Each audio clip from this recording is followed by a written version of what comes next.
learning social media strategy and creating a social media calendar are things that are almost like foreign at this point. And you might feel like you have all the pieces of the puzzle on the board, and then you just don't know what to do with them. You might know, hey, here are the different platforms that I can choose from when it comes to my social media presence, my content, and then you don't know where to go from there. Welcome to the Holly Hibbard Show. I'm Holly, a relationship coach and emotional intelligence nerd turned social media consultant. This podcast is for coaches, consultants, and service providers ready to simplify their social media strategy, create impactful content, and grow their audience without the overwhelm. If you want to attract dream clients and free up more time for the things that you love, you are in the right place. Let's make social media work for you, starting now.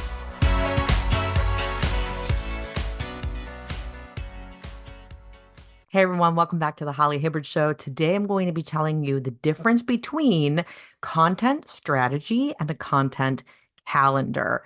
Now, for those of you who've stuck around for a while, you've been with the Holly Hibbard Show and all the variations that I've had with this podcast. I have done previous episodes on distinctions, and a distinction just means how is this thing over here different from or distinct from this thing over here. And what I'm learning about my audience lately is a lot of the folks I hear from who are tuning into my content, they are people who are either intimidated by the technology that's involved in making social media content, or maybe they did in the past and they're looking to make a comeback, or they're pivoting from a 9 to 5 to a side hustle or something entirely new, and learning social media strategy and creating a social media calendar are things that are almost like foreign at this point. And you might feel like you have all the pieces of the puzzle on the board, and then you just don't know what to do with them.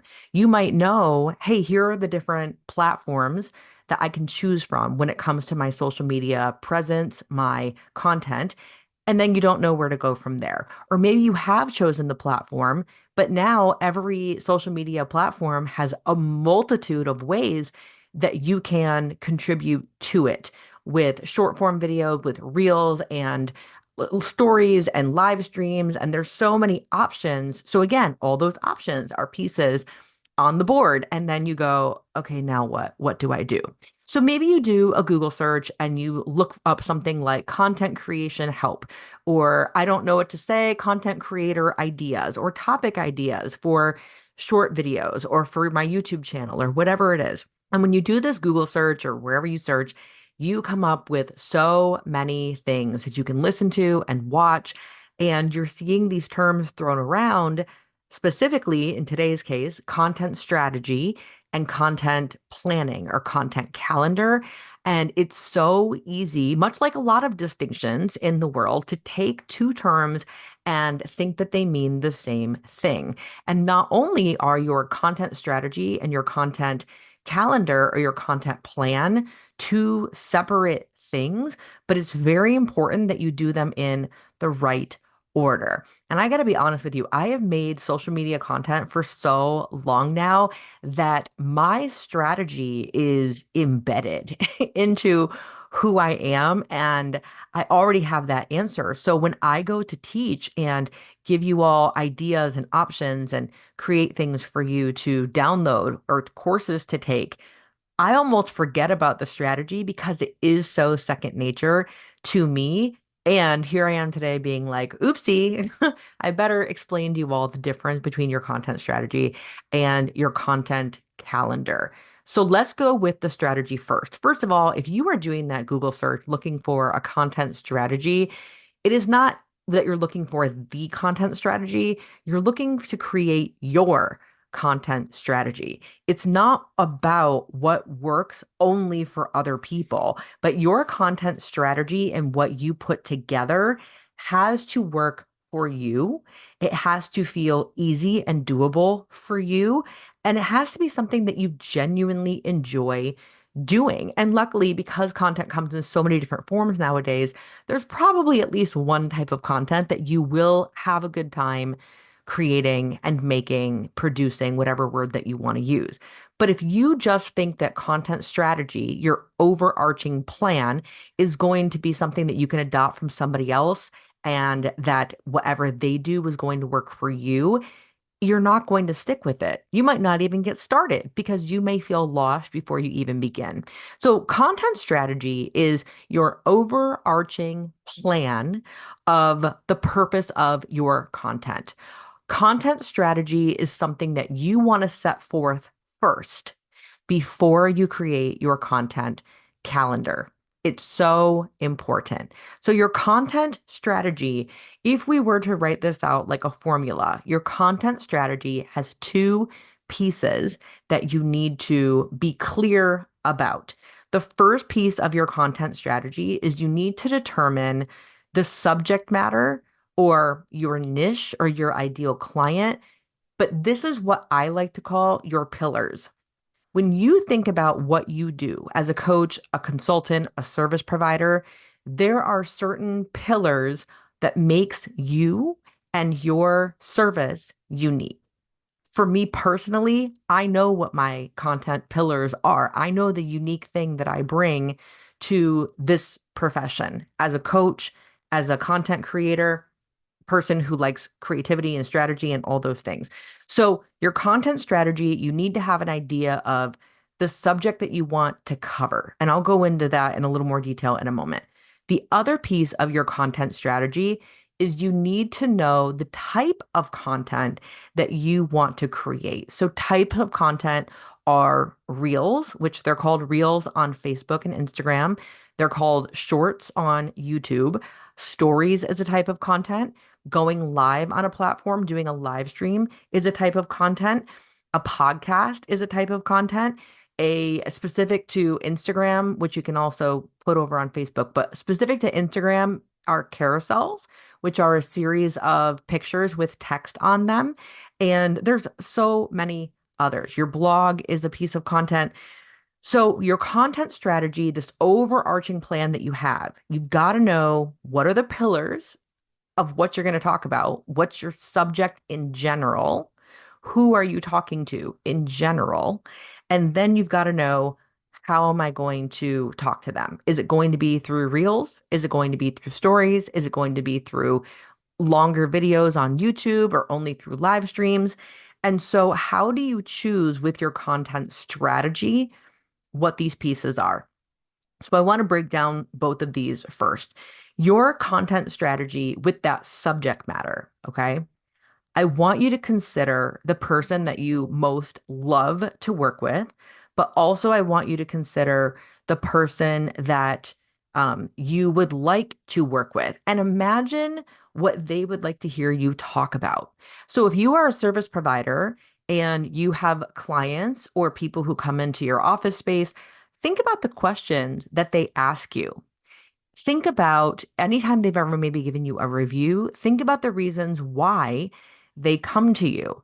Those are each a content pillar. So, one pillar, for example, for me is I'm a certified coach and my specialty is in relationships and emotional intelligence. And there's many facets to emotional intelligence. So, anytime I can incorporate emotional intelligence into content creation and I can teach people how to do that, that is something that makes me stand out from other people who teach on this subject.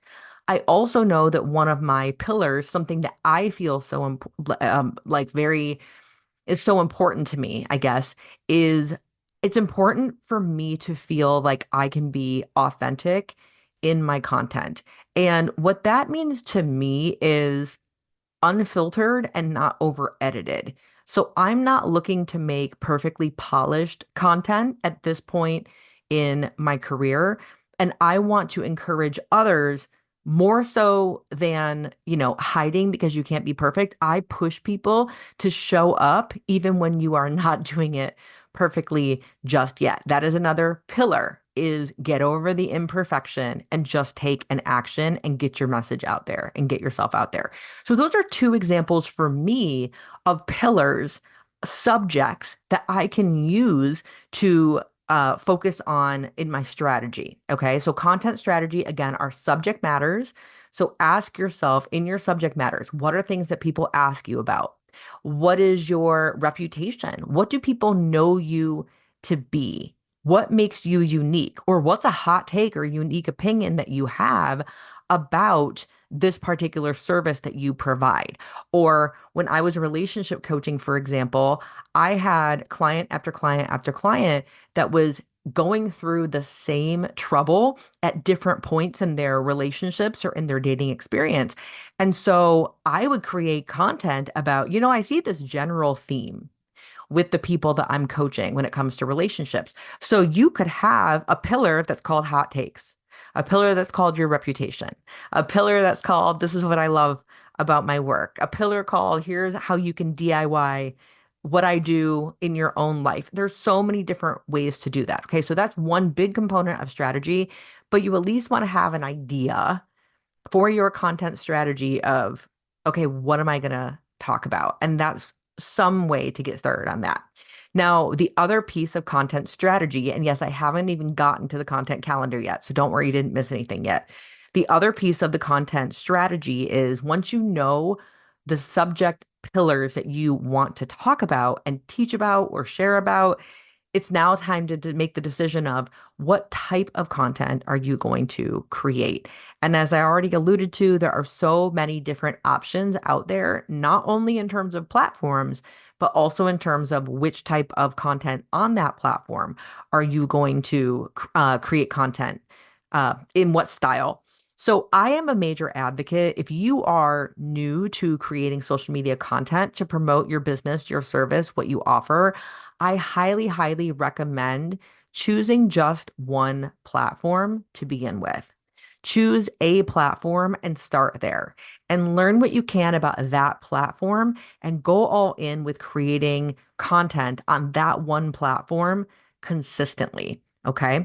As opposed to thinking, okay, but I know, Holly, that I can go ahead and put this piece of content, the same one that I put on Facebook, for example, I know I can just take a second and upload it to TikTok or to YouTube. Don't put the pressure on yourself in the beginning if you are just beginning in this journey, or if it's been a long time and you've taken a break from social or from marketing, or you're going through a pivot in your business and what you offer.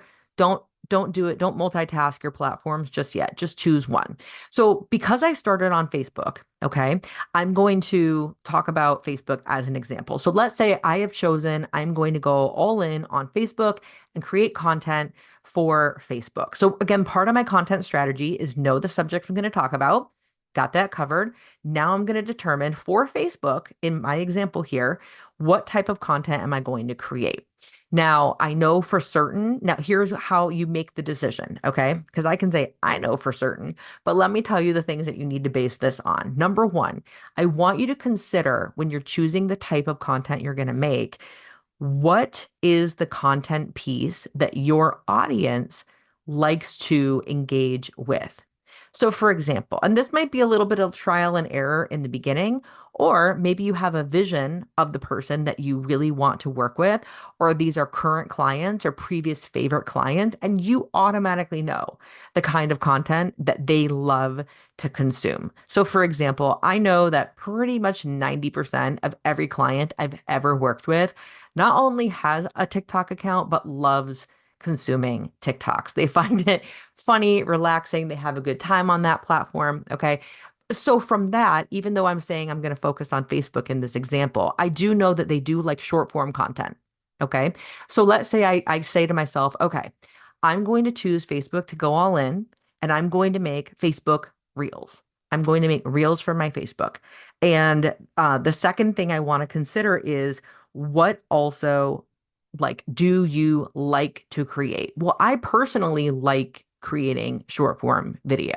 I find I can get a lot done, a lot of pieces of content done in a very little amount of time. Like I'm going to record this podcast episode, for example, for about 20 minutes, but I could have created like 10, 8 short form videos in that time and be set. for like over a week. So it's something to consider. So number one, what's the type of content the audience likes? So I think my audience likes short form content, like reels. Okay. Number two, do you like to make the content? Now let's say you're thinking, oh my goodness, Holly, I don't think I could make a short form video or a reel. Like I barely can make a post. Well, then start with where you can. So this is the third component of what type of content are you going to make? What kind of time do you have? So if you are in a season of your life where you have the time to go and practice or learn how to make a reel very quickly and upload it to your Facebook, in this example that I'm using, we're going to stay on one track, go ahead and learn it. But if you are in a season of your life where free time is fleeting, and you just really want to do something that feels effective and consistent but doesn't take up a lot of your time, then you can post on Facebook instead. Put a picture if you want and write something along with the picture or ask your audience a question, but stick to text because Facebook will always, especially if it's a piece of text or information or education that you're giving your audience, Facebook, in this example, will push you out further in viewership because it wants you to give people a reason to stay in their app. So anytime you're asking your audience a question, or anytime you're writing a longer caption or a longer post and people have to watch it or read it for a while, they're on the app a little bit longer and your account is going to be rewarded for that. So those are the three questions to determine what type of content you should make. Okay. So what do you enjoy making? What type of content do you think your audience likes to consume in the first place? And then how much time do you have realistically to put into it? So your content strategy, again, are those two components. Your subject matter, okay? What are you going to talk about? What are the different pillars of who you are, what you do, what you bring to this industry that you are in? And the other piece of your content strategy, your overarching long-term plan, is what type of content are you going to create? So again, when I first got started on Facebook, I specifically focused on Facebook Lives and I did live after live after live after live. And that became the main thing that I was creating for Facebook. And yes, I would post here and there, but I was most known and followed for my live streams. Now, as time went on and I decided, okay, now I'm done growing my Facebook for a minute. I'm going to go learn another platform. Well, I decided to learn TikTok. And when I learned TikTok, I had to take the time to learn how to make a short form video. And I had to challenge myself. Can I even make something that short? And it took practice, but I had the time in that season of my life, unlike the 5 years prior when I started, I had the time to finally teach myself how to do it. But overall, my content strategy was I still have the same subjects when I'm talking to my audiences and type of content. Stick with what you like in the beginning. If you just want to do Facebook Reels and Facebook posts to start, do it. Go all in with it. And then as you go on, if you want to add something new, try to still stay on the one platform and keep growing it for a while. Okay. So maybe you decide, I think I'm going to do some Facebook stories, or I'm going to do a Facebook Live, or I'm going to create a Facebook group. But if the more you can stay in one platform and grow that platform well, it just deepens the impact that you have in one space. Okay. Especially if you are very limited on time. We don't want to be spread out all over the place. Okay. So that's your overarching plan. That's your strategy for your content. And you very likely are not going to alter your strategy for a long amount of time. Once you have it, you have it. Okay. And you can at least, oh my goodness, at least for a year, if not longer, you can stick to that strategy. You can even, if you're just getting started and you don't know what's going to work yet, maybe your strategy, you stick it around for 3 months, 6 months, something like that, and just play around with it. But your overarching strategy should not change that much, which then brings me to the second component, which is your content calendar. you have to, like I said earlier, you have to have your content strategy in place first. You've got to be clear on what your subjects are, what are you going to be talking about, and you've got to be clear on which platform and which type of content are you going to make in general. Don't worry about the ideas for it, but in general, you've got to know that piece first. So then you can create a calendar. So with a content calendar, a simple way to do this would be to say, to make a Monday through Friday template of a calendar. And so what I've done previously is I will pull out a Monday through Friday calendar. I'll make one in a Google sheet or just write it on paper or in the back of my planner, my yearly planner. And I write, Monday, Tuesday, Wednesday, Thursday, Friday, and I write down what is going to go up on each day. So let's say in this case today, okay, let's say I have a commitment that I'm going to do a podcast episode on Tuesday and a podcast episode on Thursday. I also know that other content that I create, I put an email out on Tuesday and an email out on Friday. And I just start by plugging in what I'm going to do. So back to our Facebook example. Let's say you've committed to Facebook and you're going to be creating Facebook posts and Facebook reels. Okay. And so let's say you make a commitment of I'm going to post on Facebook Monday and Wednesday, and I'm going to post a Facebook reel on Tuesday and Thursday. Now, you might be saying, Holly, you skipped Friday, but I'm doing this intentionally because you don't have to post every single day. In fact, when you first get started, you could choose 2 days a week that you're going to put a post. You can choose one day a week. You can choose 5 or 7. It's up to you. But I want to remind you that, again, when I first started, my commitment was to do a live stream every Wednesday morning at 9 a.m. for 4 weeks. I kept it to a month-long commitment.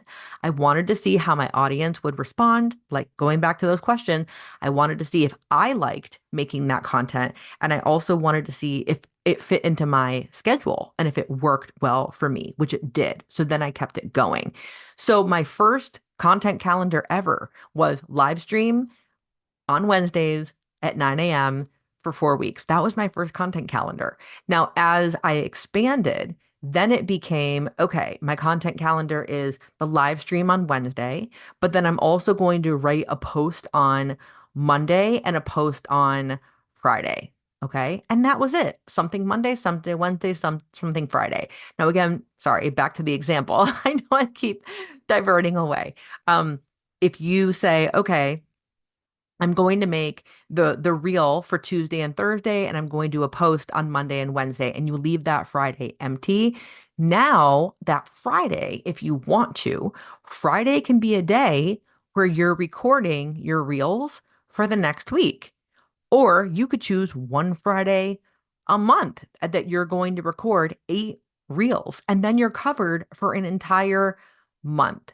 You can do the same thing with your posts. Some people do really well planning out super far in advance, and some people do better um, just recording it and posting it on the day of.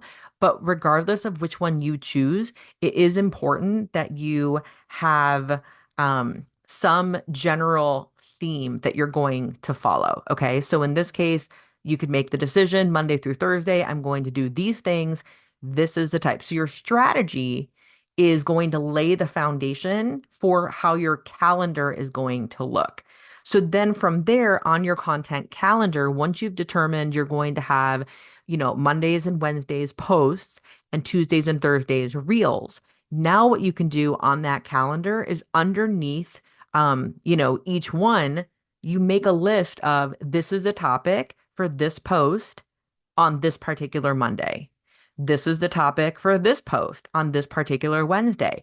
So I tend to like to do all my post ideas together and then later do all my reel ideas or short form video ideas together. Because if I'm going day by day and going back and forth, and okay, today I'm going to do a post. All right, the next day is going to be a reel. So let's film that. And then let's go back to a post. It's too much energy that my brain has to use to, to go back and forth and do that. So I come up with a bunch of ideas at once. And also, here's really fun. You really want to save time? Your Monday post can be the same topic as your Tuesday reel in this example.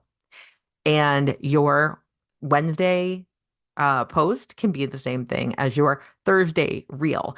Absolutely. You can even choose a theme for the whole week and have a long post on Monday, have your post on Wednesday be a recap of it, and then your two reels could be you literally reading the post. Like, it can be that simple, okay? Because no one is going to see every single thing that you put out there and be like, oh my gosh, this is so repetitive. So, anyway, that is one example of a content calendar and how you could get it set up. So, I hope this was helpful today for you to know the difference between a content strategy and a content calendar. If you're thinking about your upcoming 2025 or what your content calendar needs to look like, how often should you post and things like that, first make sure you have a content strategy. Re-listen to this episode again if you need to. Get the pause button ready, get your pen, get your paper, and jot down what you think your subject matters are going to be, and also what your types of content are going to be. Choose a platform and go all in. Or if you're already very comfortable with a platform, maybe use this episode to decide which social media platform will be the next one that you want to grow in. Okay. But doing none of that means that your content will either get created, but feel like it's all over the place and not have a purpose. And that doesn't feel very good. Because we want to be able to use your content where, again, you feel like it's doable in the time you have, you enjoy making it, and also it helps you grow your audience and attract clients, and do so in a way that frees up your time so that you can go live your life and do the things that really matter most to you. Okay. I hope this episode was supportive. That's your distinction between content strategy and your content calendar. I'd love to hear what you think about this episode. So drop me a comment, send me a message. I love to hear from you. And if you have any questions, you want me to do a deeper dive on either or, let me know and I'm happy to help. So until next time, I love you. I mean it. And until next time, I'll talk to you next time. Thank you for listening. I'm giving you a virtual high five for prioritizing your personal growth. If you enjoyed today's episode, I'd be so grateful if you could take a moment and leave a 5-star review on Apple Podcasts. Share the show with friends and family, or snap a screenshot of this episode and tag me on Instagram at The Holly Hibberd. You are not alone on this journey, my friend. I'm always here cheering you on. So until next time, stay curious, stay encouraged, and keep empowering yourself. You are doing better than you know.